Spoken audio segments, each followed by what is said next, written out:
Après une première saison qui a surpris tout le monde et qui a été saluée comme un chef-d'œuvre absolu et qui même monté numéro 1 sur MyAnimeList très rapidement, étant élu comme le meilleur animé de tous les temps, rien que ça, Frieren est revenu cette année avec une saison 2 très attendue. Et pourtant, j'ai l'impression qu'il s'est passé quelque chose. La saison 2 s'est terminée il y a peu, et les critiques restent extrêmement positives.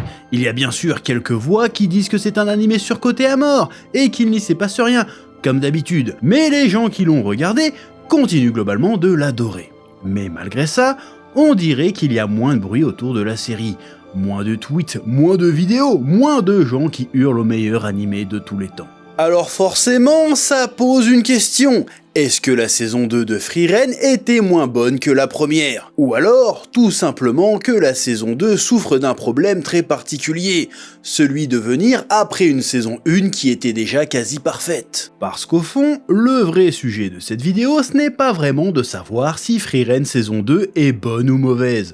Le vrai sujet, c'est pourquoi une série qui reste excellente peut donner l'impression d'avoir un peu perdu sa hype, donner un peu l'impression de décevoir, et surtout, est-ce que cette hype est vraiment si importante? Déjà, on va mettre les choses au clair tout de suite, non, la saison 2 de Frieren n'est pas mauvaise, non, elle n'est pas ratée, non, il ne s'agit pas d'une espèce de seconde saison inutile qui vient gâcher tout le boulot qu'avait fait la saison 1.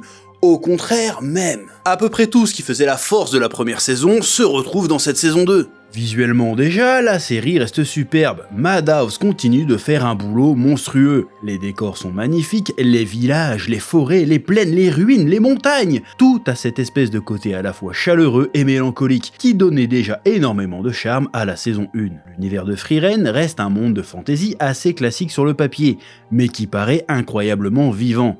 Parce qu'on sent qu'il a du vécu, on sent qu'il existe depuis longtemps. Chaque village a l'air d'avoir une histoire, chaque ruine donne l'impression d'avoir été importante il y a plusieurs siècles, chaque route paraît avoir été parcourue des milliers de fois avant que nos héros les empruntent. Et c'est fascinant, parce que Frieren continue de faire quelque chose que très peu d'animés de fantasy arrivent à faire.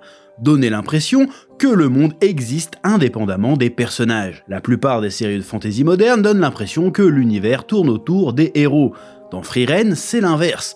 Le monde était là avant eux, il sera là largement après eux. Et justement, cette idée colle parfaitement au grand thème de la série, le temps qui passe. Parce que oui, encore une fois, Frieren ne parle pas vraiment de sauver le monde. Frieren parle de ce que ça fait de vivre dans un monde qui a déjà été sauvé, où tout finit par disparaître, où le temps finit par passer. La saison 2 continue d'explorer cette idée à travers Frieren elle-même, mais aussi au travers de Fern, Stark et d'à peu près tous les personnages qu'il rencontre. Frieren continue de repenser à Himmel, mais contrairement à la saison 1 où ses flashbacks servaient surtout à montrer ses regrets, la saison 2 les utilise différemment. Maintenant, Frieren essaye de changer. Chaque souvenir d'Himmel devient une leçon, quelque chose qui l'aide à comprendre les autres, quelque chose qui lui fait réaliser petit à petit ce que signifie être humain, être vivant. Parce qu'au fond, c'est ça l'autre grande question de Frieren.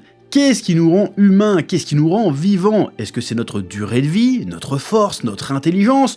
Ou est-ce que c'est justement notre capacité à créer des liens, à aimer les autres, à regretter, à perdre, à avancer malgré tout? Et là-dessus, la saison 2 reste très forte de chez Balèze. Oui. Le cœur de la série, ce sont toujours les relations entre les personnages. Le trio Frieren, Fern et Stark fonctionne toujours aussi bien. Fern et Stark continuent d'avoir cette relation maladroite, drôle, touchante, où ils sont incapables de dire clairement ce qu'ils ressentent. Et en même temps, c'est précisément ce qui les rend crédibles. Ils ne sont pas des héros parfaits, ce sont juste deux ados un peu paumés qui essayent de comprendre ce qu'ils ressentent. Et Frieren, elle, continue de les observer avec ce mélange étrange de distance et d'affection. Ce qui est beau, c'est qu'on sent qu'elle fait des efforts. Elle essaye de ne plus reproduire avec eux la même erreur qu'avec Himmel et la bande du passé. Elle essaye vraiment de prendre le temps de les connaître et de les comprendre. Et parfois, ça passe par des trucs anodins.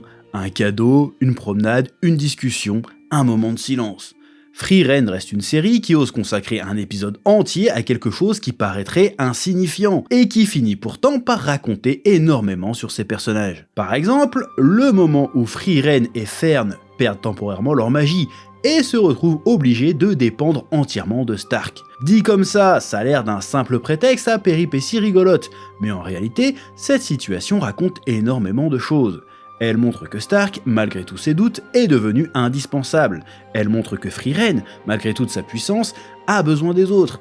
Et elle montre aussi surtout que la série continue encore et toujours de parler de ce qui fait sa vraie richesse, le lien humain.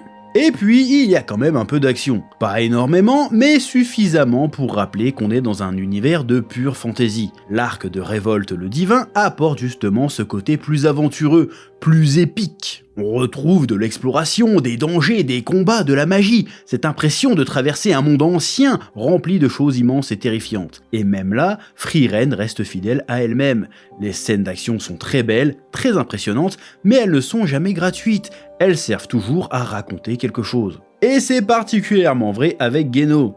Geno, je pense que c'est peut-être le personnage le plus intéressant de cette saison. C'est un personnage partagé entre son devoir, sa force et son humanité. Quelqu'un qui pourrait très facilement devenir une machine froide et cruelle. Quelqu'un qui pourrait simplement se dire que ce qui compte c'est d'accomplir la mission et rien que la mission. Mais justement, Geno hésite, il doute, il souffre en silence, il cherche à savoir jusqu'où il peut aller sans perdre ce qui fait de lui un être humain. Et ça, c'est typiquement du Frieren. Même quand la série introduit un personnage très puissant ou un arc plus orienté pure fantasy, elle ne s'intéresse jamais vraiment à la puissance. Elle s'intéresse à ce qu'il y a derrière, à ce que les personnages ressentent, à ce qu'ils sont prêts à sacrifier, à ce qui les empêche ou non de rester humains. Donc non, en termes de qualité pure, si ça a un sens de dire ça, Frieren saison 2 est toujours excellente. Le problème avec cette saison, s'il y en a un, il est ailleurs. Parce que oui, il y a une chose qu'on ne peut pas nier avec cette saison 2, c'est qu'elle semble avoir suscité un peu moins d'enthousiasme et suscité un peu plus de critiques. Et je pense qu'il y a plusieurs raisons à ça. La première, c'est simplement que Frieren reste sur exactement la même formule. Et attention, ce n'est pas forcément un défaut, au contraire même, je trouve ça cool que la série refuse en un sens de se trahir. Mais forcément, ce qui était surprenant dans la saison 1 l'est beaucoup moins dans la saison 2. Quand Frieren est arrivé, personne ne s'attendait à ce qu'un animé de fantasy soit aussi calme, aussi contemplatif, aussi mélancolique. On pensait regarder un énième animé de fantasy avec une elfe waifu et des combats, et on s'est retrouvé devant une œuvre qui parlait du temps, du deuil et des relations humaines. La saison 1 avait l'effet de surprise, la saison 2, elle a plus ça. Aujourd'hui, on sait déjà ce qu'est Frieren, on sait qu'il va y avoir de grands paysages, des moments de silence, des discussions au coin du feu, des flashbacks d'Himmel le Brave, et quelques scènes d'action de temps en temps. Et justement, je pense qu'une partie de ce qui faisait la force de la saison 1 commence ici à ressembler un peu à des gimmicks. Je vais dire un truc un petit peu méchant, mais les flashbacks d'Himmel commencent parfois à revenir tellement souvent qu'ils perdent un peu de leur impact. Dans la saison 1, chaque apparition d'Himmel était bouleversante, parce qu'on comprenait progressivement à quel point Frieren ne l'avait jamais vraiment connu. Aujourd'hui, la série utilise encore énormément ce personnage pour provoquer de l'émotion. Et souvent, ça marche, mais parfois on sent un peu le mécanisme, on voit un petit peu les ficelles. On voit directement ce que la série essaye de faire, et quand tu commences à piger les mécanismes, à voir un peu les ficelles, forcément l'émotion est un peu moins suscitée, elle fonctionne un peu moins. C'est un peu le danger, un peu le risque avec les séries qui reposent sur un concept, une ambiance, une formule très précise. Au début, ça va te paraître frais et original, ça va te paraître unique, mais à force, tu vas t'y habituer et ça risque de ressembler davantage à une vulgaire recette plutôt qu'à un véritable parti pris, une véritable ambition, si tu vois ce que je veux dire. Oui. Du coup, je peux tout à fait comprendre qu'on ait un peu l'impression que la série se contente de rester sur ses acquis, et qu'on soit un petit peu déçu. Oui. Il y a aussi un autre problème, cette saison ne dure que 10 épisodes, et 10 épisodes pour une série comme Frieren, c'est peu, très peu même, parce que Frieren est une œuvre lente, une œuvre qui prend son temps. Donc, quand tu n'as que 10 épisodes, tu as forcément l'impression qu'il ne se passe pas énormément de choses. La saison 1 avait presque 30 épisodes. Elle avait le temps de respirer, de construire son ambiance, puis d'emmener progressivement vers des moments plus forts, comme l'arc d'Aura ou l'examen des mages. La saison 2, elle commence, puis elle est déjà finie. À peine on prend le temps de se chauffer, de prendre le rythme, de se mettre dans l'ambiance, paf, c'est fini, on se revoit dans 1 an ou 2. Ah, c'est un peu frustrant, oui.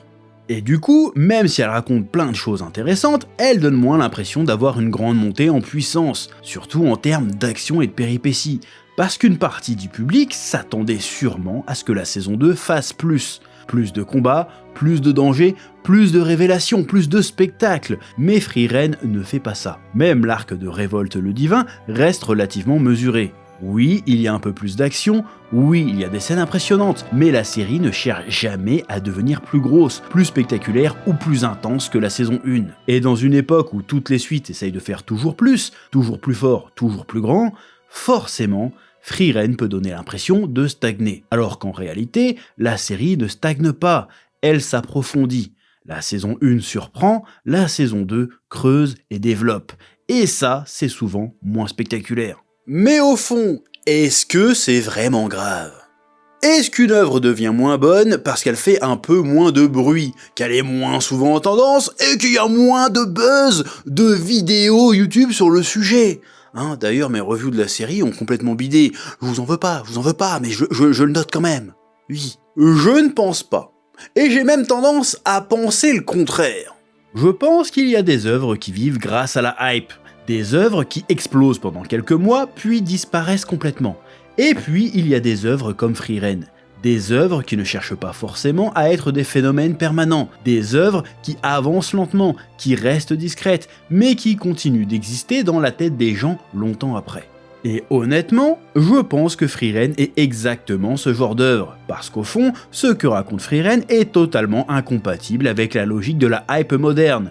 La hype moderne veut de l'instantané, des réactions immédiates, des clips, des moments viraux, alors que Frieren parle du temps, de la patience, des choses qu'on ne comprend parfois que plusieurs années plus tard. Frieren, ce n'est pas une série qui te fait hurler pendant 30 secondes avant de passer à autre chose. C'est une série qui te fait repenser à une scène des semaines plus tard, une phrase, un regard, un flashback d'Himmel, une discussion entre Fern et Stark. Et plus tu grandis, plus tu vieillis, plus tu comprends Frieren. Je suis persuadé que dans 5 ou 10 ans, on parlera encore de cette série, peut-être même davantage qu'aujourd'hui, parce que c'est le genre d'œuvre qui vieillit bien, très bien même. Et au fond, c'est peut-être ça la plus belle victoire de Frieren, ne pas être l'animé qui fait le plus de bruit, mais être celui qui reste avec toi le plus longtemps. Donc non, je ne pense pas que la saison 2 de Frieren marque le début de la fin de la hype. Cette saison 2 marque la phase où Frieren va cesser d'être le simple phénomène du moment pour se transformer en une œuvre qui va durer. Et tu rajoutes à ça que cette saison 2 a été clairement annoncée comme étant un peu une saison transitoire pour suivre le manga et que la saison 3 sera très probablement grandiose. On a tous hâte de voir ça. Je vous laisse le soin de me dire ce que vous en pensez dans les commentaires. Que la passion vous guide. Oui. Eh oh, tu vas pas te barrer comme ça, hein? Tu vas laisser un pouce bleu? Un petit pouce bleu, hein? Puis tu regardes aussi les autres vidéos? Parce que voilà, tu t'abonnes? Ouais?